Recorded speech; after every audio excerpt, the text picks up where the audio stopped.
I'm making some creamy potato salad, a classic recipe for Seth for Valentine's tonight. So I've already peeled some red potatoes. He does not like the skin, so I chop them or peel those right off. And I'm gonna cut these potatoes in bite-sized pieces, the size that I want them in for my potato salad. And smaller pieces will of course cook faster than large pieces. The nice thing about potato salad is it's really easy to adjust the quantity that you make. So I'm doing, what is this, like one large potato and then 4 smaller medium-sized potatoes. And that'll be a nice amount for dinner tonight, plus some leftovers for tomorrow or a little bit later in the week. I'm also going to be adding to this some cornichons, which is a little fancier than we normally do. Typically I'll use just some dill pickles that I have hanging out in the refrigerator, but you know, with it being Valentine's Day, I went for the extra special pickly things. I'm also going to be adding capers, green onions, and my favorite mayonnaise, Duke's, which I was first introduced to when I visited all of our relatives down in Georgia. We had, I think it was ham sandwiches one day with Duke's mayonnaise on them, and oh, see that spot? I'm gonna cut that right out. We had like I said, ham sandwiches one day, and it was so good, and I've been addicted ever since. So Aunt Betty sent me some for Christmas that year. And ever since then, we've been ordering it on Amazon for ourselves, usually in like a 2 or a 4 pack, just depending on what's available. It's the only mayonnaise that I actually don't mind the taste of. It's delicious, and I don't know what they do to it to make it better than other mayonnaise, but I just really like it. And I can't find it in stores, so I buy it on Amazon. We're going to put our potatoes now in a pot, cover them with water, bring it to a boil, and then just simmer them until they are tender. A lot of times it's hard to know if you're supposed to add the potatoes or whatever vegetable you're cooking to boiling water, or if you should start it out cold. But what I always remind myself is that if it grows in the ground, start it out in cold water and then bring it up to the boil. If it's something other than growing in the ground, like pasta, you add that to hot boiling water. For the dressing for the potato salad, I'm going to do 1 large clove of garlic, and I'm going to do it on the microplane so that it's finely pasted and no one will get a big bite of garlic in the dressing. Ugh, no bueno. And if you like a lot of garlic, go ahead and do 2 cloves. That one was fairly large, so that looks pretty good. It's about that much. And we're gonna do a big dollop of the Duke's mayonnaise. So how many? I'm doing kind of a lot of potatoes. You can always add a little more mayonnaise later. What do you guys think that is? 1/2 cup, 3/4 of a cup? Maybe a touch more. There we go, good enough. And we're gonna do a big splash of apple cider vinegar for some tang and to loosen up the mayonnaise so it's not as thick. You could also do half mayonnaise, half sour cream if mayonnaise is, you know, not your jam. I'm not gonna do any salt quite yet because I'm using both cornichons and capers in this, which are both briny. So after I add them, I'll taste it, and then I'm sure I'll end up doing a little bit of salt, but I'm just gonna wait till after I do the tasting. Lots of fresh cracked pepper. And I hear the potatoes coming up to a boil. So I have a lid on them only to get them to come up to a boil faster, but I don't like boiling them with the lid on. All right, we're gonna do some chopping now. Everything into small bits. So let's see, we like green onions, so I'm gonna do 5 because they're pretty thin. I just opened up the cornichons and I can smell their pickly brininess. Delicious. If you've seen other videos that I've made, you know, I pull the bottom layer of the green onion off because it tends to be dry. Hear that? It's like a dry, crispy. I do not enjoy that. And I don't think anyone eating the salad will either. This one doesn't have one. Get that off the bottom. Those ones look okay. All right, so I'm gonna just split these down the middle so that they're already a little more minced when I run my knife through them the first time. And I do go right up into the green, so we'll be using both the white and green part. Not that though, that already looks meh. Get that out of the way. All right, here we go. I do it at a little bit of an angle.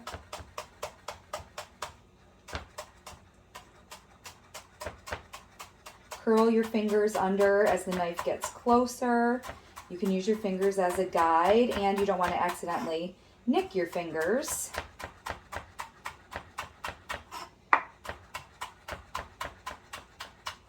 There we go. And just run my knife through a couple passes. There we go. Looks pretty good. Back of your knife so you don't dull it. Get those out of the way. All right, let's chop up some pickles next. So cornichons are these adorable little French pickles. They're so cute and they taste so good. You've probably had them on a charcuterie board before. I love them. They definitely have a different flavor than a dill pickle. But still that vinegary deliciousness that is so good and is going to be great with our, heck is that? In our potato salad. So I'm cutting these in half the long way, and then I'm going to run my knife through and do like a mince on them. Small little pieces so it evenly distributes through our salad. I also did some hard-boiled eggs in, you could use a quick cooker, an Instant Pot. I've even heard of people doing hard-boiled eggs in their air fryer. I haven't tried that yet. It's on my to-do list. But the reason it's great to do hard-boiled eggs in one of those devices and not on the stove, they peel like a dream. I've never been able to peel hard-boiled eggs off the stove very well. It always mangles the outside and rips up the white part. It's so frustrating. So once I learned that the Instant Pot could cook them, I became a convert. I only make them in my Instant Pot now. Let me grab a little fork to fish these out. I have this super cute little fork that I permanently borrowed from my mom. We used to have a banquet hall, and I don't know why we had all these forks at the banquet hall, but maybe for doing seafood, you know, picking it out of clams or crab or lobster or something like that. But this little fork is amazing. It gets right into the jars and gets everything out. So I want to leave the brine in the jar to cover the rest of the capers. You don't want to just dump that out. So the little fork is really handy. You don't have to chop up the capers. I like to just run my knife through it. Again, it just helps distribute their little briny burst throughout your whole potato salad. All right, that looks pretty darn good. Let's add all of these things into our dressing. Green onions in, pickles in, capers in. Excellent. And I might do a little bit of dried dill. We'll see. I'm going to taste it, and then I'll decide from there what additional seasonings I'd like. Let's just get this mixed up. And if it doesn't look thin enough, I can always add another splash of apple cider vinegar. Lemon juice would be a great alternative. So that's looking pretty good. I like the consistency on this. It's going to coat the potatoes, which is what I want, but not be so thick that it's cloying or gross in your mouth. No one wants like a huge spoonful of mayonnaise. You want the mayonnaise to be part of the sauce and help deliver all those flavors. So let's give this a little try. So tasty. The pickles have a little crunch to them, which I really enjoy. I do think the dressing would benefit from a touch of salt, though. Oh, I already brought the salt over. Ooh, the green onion flavor is lingering in my mouth, and I find that very pleasant. Yum. And now that I'm thinking about it too, potatoes are pretty bland, so we're going to want a highly seasoned sauce that's going on them. Think about each bite of potato. It's got this thin coating on the outside. You know, it should be really intense and flavorful to balance the thickness of the potato. That tastes so good, guys. Yum, yum, yum. You know what? Maybe a little more pepper, too. We pretty much can never have enough black pepper in our food.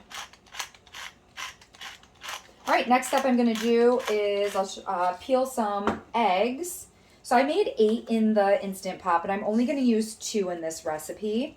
And I'm going to wait till after I've folded the potatoes into this because I don't want to break up the eggs too much.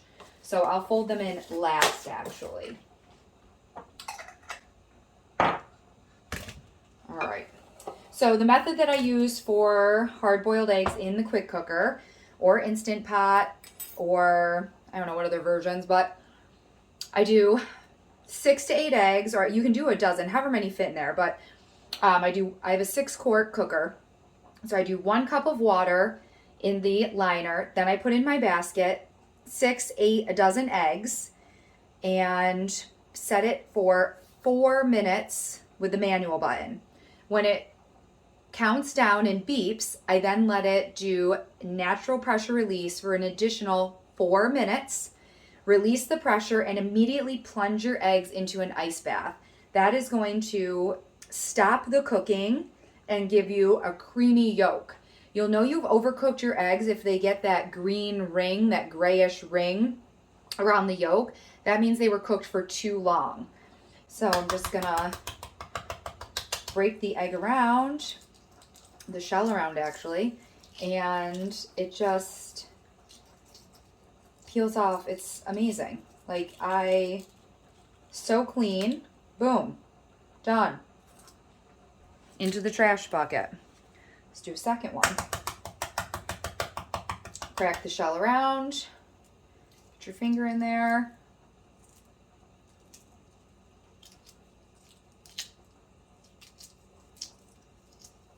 And they're easy to peel because they're nice and cold. You're not burning your hands, you know, on a hot egg. Ta-da! So I'm going to give these a little rinse in the sink to get any tiny bits of shell off of them. And then I'm going to dice these up and I'll just leave them on the side of my cutting board until I'm ready to mix them with the potato salad. Going to check our potatoes over here as well and see if they are soft.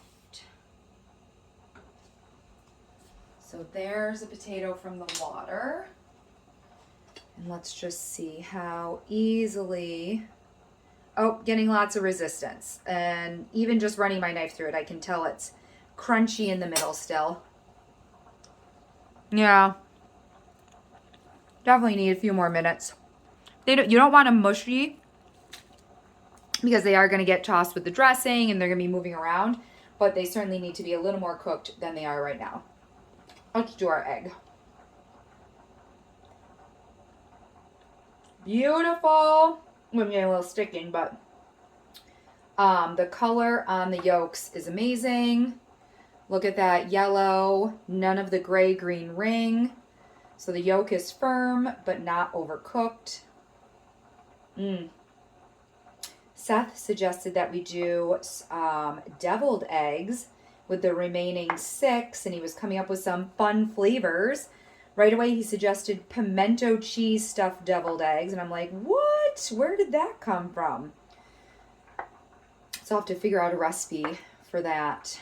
Pretty tasty. I'm just going to cut these, I think, into thirds. So those will be just the whites. Then there'll be 4 pieces that have the yellow, the yolk in it.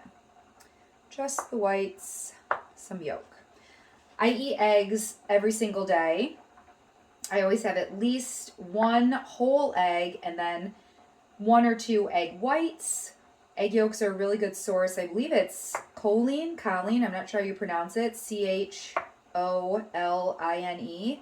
They're one of the few sources in your diet of that essential ingredient. Yum.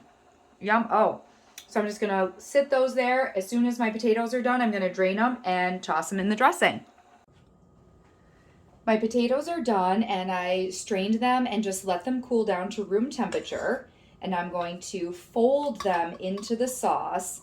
They're delicate, so you want to be gentle and not too aggressive with your mixing.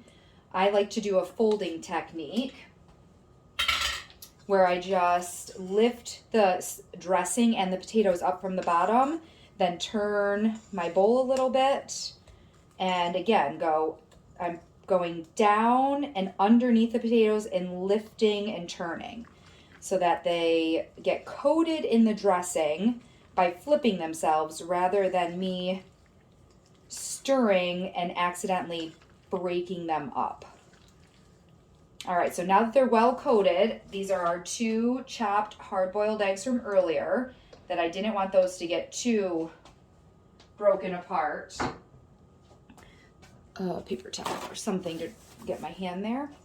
And we're just gonna fold those in. This is gonna go in the fridge until it's time to eat. I'm making us ribeye steaks, and I'm gonna pan sear them and then baste them in a thyme garlic butter as they're finishing up cooking. Yes, I will have a video on it. Enjoy, everyone.